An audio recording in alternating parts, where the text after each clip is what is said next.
أعوذ بالله من الشيطان الرجيم. فبدل الذين ظلموا قولا غير الذي قيل لهم فأنزلنا على الذين ظلموا رجزا من السماء بما كانوا يفسقون.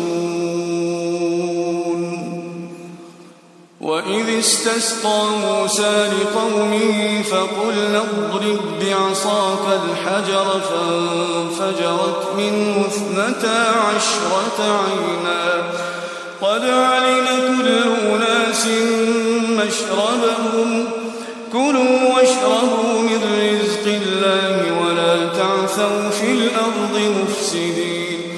وإذ قلتم يا موسى لن نصبر على طعام واحد فادع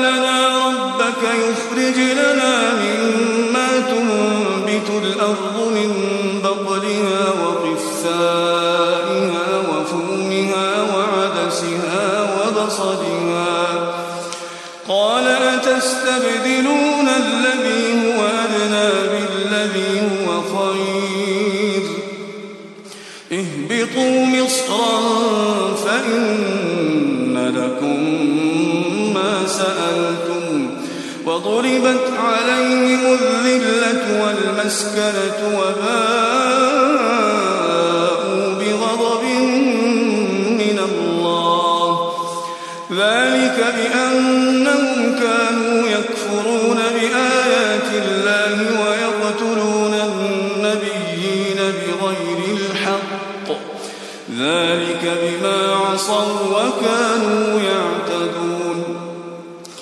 إن الذين آمنوا والذين هادوا والنصارى والصابئين من آمن بالله واليوم الآخر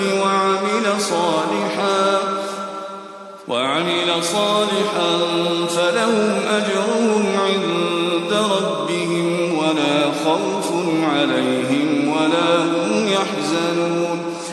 وإذ أخذنا ميثاقكم ورفعنا فوقكم الطور خذوا ما آتيناكم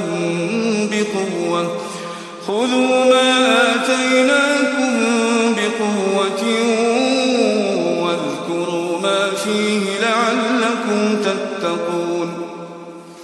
ثم توليتم من بعد ذلك فلولا فضل الله عليكم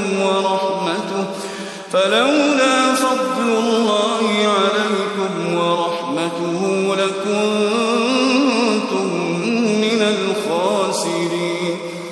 ولقد علمتم الذين اعتدوا منكم في السبت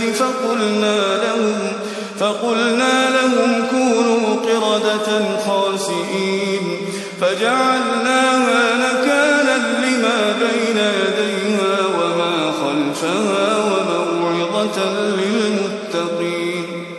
وإذ قال موسى لقومه إن الله يأمركم أن تذبحوا بقرة قالوا أتتخذنا هزوا قال أعوذ بالله أن أكون من الجاهلين.